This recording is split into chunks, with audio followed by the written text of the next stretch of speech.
What's up, squad? Rich Ryan here. Today, we are talking about footwear for Hyrox. In this video, I'm going to talk about some of the do's and don'ts and what to look for when you're buying your competition shoes so that you can feel good at your next race. At the end of the video, I'm going to give you 2 or 3 of my recommendations for 2023 and the shoes that I can ensure will work for Hyrox. But really the idea of this video is to help you understand what to look for and what not to look for when picking a shoe for your next Hyrox race. So if this is content you like, hit me with subscribe so you never miss a video from Reinforced Running about hybrid training, about Hyrox, about Dekafit. Let's talk about some shoes. So the number one thing you want to look for a shoe for Hyrox is the outsole. The outsole is the rubber on the bottom of the shoe. The main reason you want to do this is for the sleds and for the grip on the concrete. But if you have a shoe that's not going to grip those sleds, you're going to waste so much time, so much energy. So it's a complete non-starter if there's not good rubber on the bottom of the shoe. One thing that you want to look for is if there's a lot of surface area covered by the shoe itself, by the rubber itself. So you want to make sure that mostly that forefoot, because this is where you're going to do the majority of your pushing from, is in this forefoot area. So if there is a generous amount of rubber here, it's probably okay. One thing that you really want to lean into for the rubber though is how it is grooved and which directions it's running in. This shoe in particular, all of the direction is one way. Right? So you're not going to get any extra grip or grab or bite onto that carpet because it's not multi-directional. A shoe like this is going to give you a little bit of multi-directional grooves in here. It's going to help ensure that you are grabbing onto that carpet much better. So first is there's a generous amount of rubber on that forefoot, midfoot area. And the second is that it's multi-directional and grooved in ways that you know will grab. Some shoes are not textured on the bottom, and also in that one direction. This is not going to give you as good of grip, especially on the concrete. So this might work for the carpet potentially, but it might slide around on that concrete. So multi-directional rubber on the bottom of your shoe is going to be the number one thing that I look for when it comes to a racing shoe for Hyrox. One thing that I would advise against is something that is extremely raised, like a trail shoe. If a lug on the bottom of the shoe is very prominent, you're not going to get as much surface area. And that's the main thing. You want most of that rubber touching the carpet so that you have more surface area to push off of.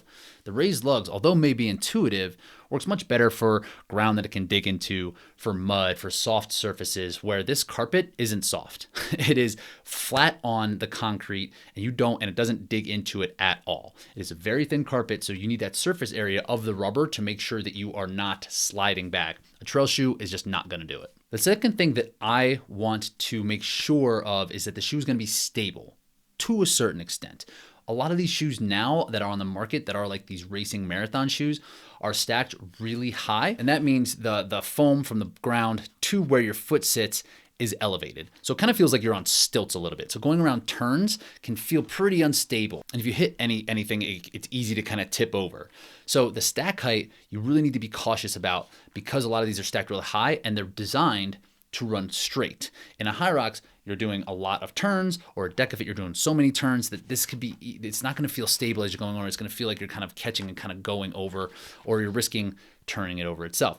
So stack height in general, this is something you can look for when buying, but I would really recommend that if a shoe is stacked higher than 39 or above when it comes to millimeters, that you try it on, or that you have a personal recommendation from someone that you trust who's used it during a hybrid event like a Hyrox or a Dekafit, so that you can be fairly sure that it's going to be secure. These super shoes and these marathon shoes are becoming a little bit more stable. In the early iterations, they stripped down a lot of the upper to make it seem to reduce the weight.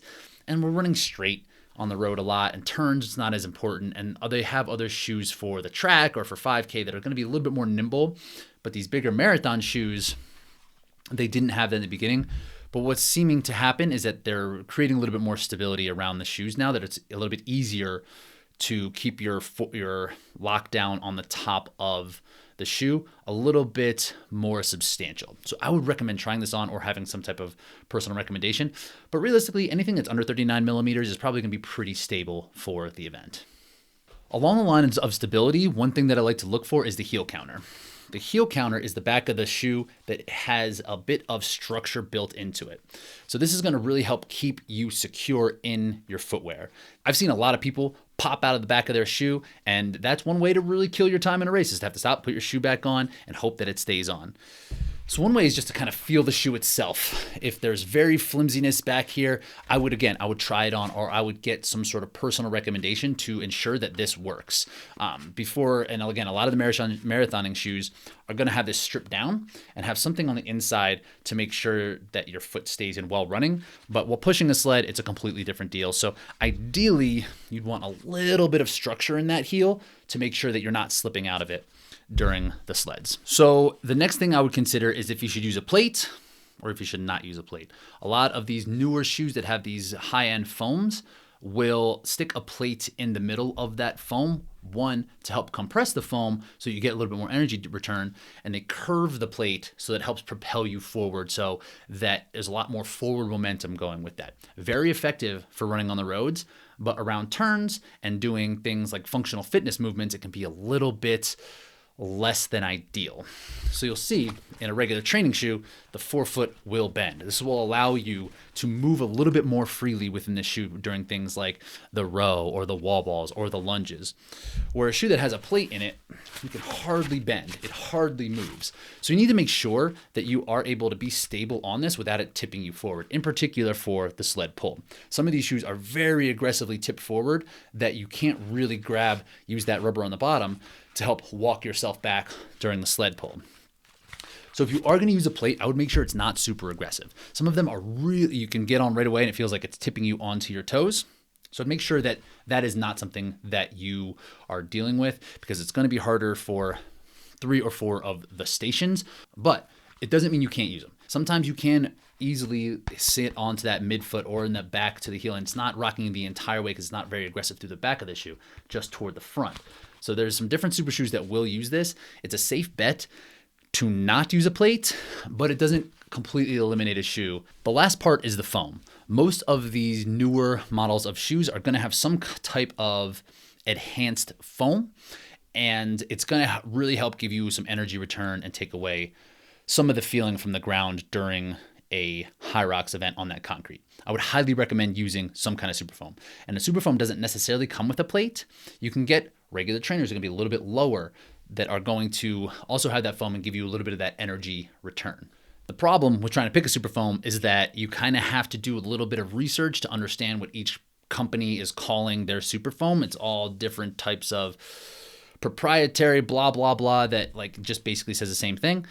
You can tell on price point a lot, or you can just do your research. And that's the best way to kind of figure out if it is a superfoam shoe or not. But I would highly recommend using some sort of advanced foam for these events. Ultimately, your daily trainer is probably going to work. If it's not a racing shoe, it's probably going to meet all of the criteria that we met above.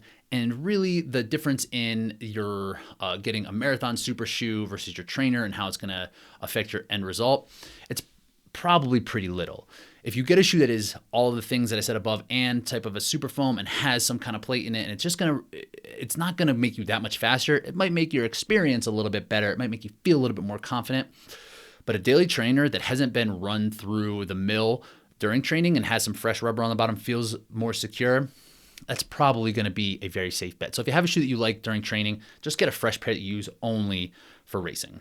All right, so 3 shoes that I would recommend for the 2023 season. The Hoka Rocket X2 has rubber on the bottom, has foam, has a plate in there, is a super foam.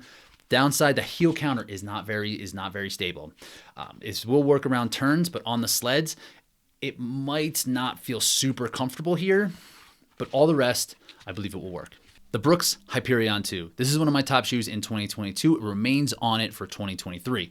The rubber on the bottom, unmatched. It is so good. You won't slip on the concrete. You won't slip on the carpets. It will just work. It has a super foam in there without a plate, so it's a little bit more flexible, keeps you a little more flat. You won't even notice this shoe. It's going to work. It's going to get you through it. It's not going to be a remarkable feeling under your foot like some of these other super shoes are going to be, but this is a safe bet. Fits great, works well, good price point. Brooks Hyperion is going to be a great shoe for anyone just looking to get a safe bet for a shoe. My number 1 shoe for 2023 is the Saucony Endorphin Pro 3. This is stacked as high as most marathon shoes would with a Superfoam. It does have a plate packed throughout. However, it's done a generous amount of rubber almost all the way through, and it's cut out in certain spots that you won't necessarily need for the sled push or going around those turns. The upper, the fit is okay, but it still locks you down enough that you don't have to worry about it. So if you are dead set on getting a Superfoam shoe and you want the shoe that's going to maximize that feeling of your performance the most, the Saucony Endorphin Pro 3 is the best shoe so far that I've encountered in 2023. So there you have it. That's what I look for personally for a shoe when it comes to Hyrox or hybrid training in general. If you have a question about a specific shoe, if you have some confusion around this, drop it in the comments below and I'll do my best to answer it. Also, please read the comments below before putting in a shoe suggestion. I will not answer a question on a shoe that has already been answered. So make sure you read those comments. A lot of good things could be found down below. And make sure you hit me with subscribe to get all this content coming directly to you. I'll talk to you soon.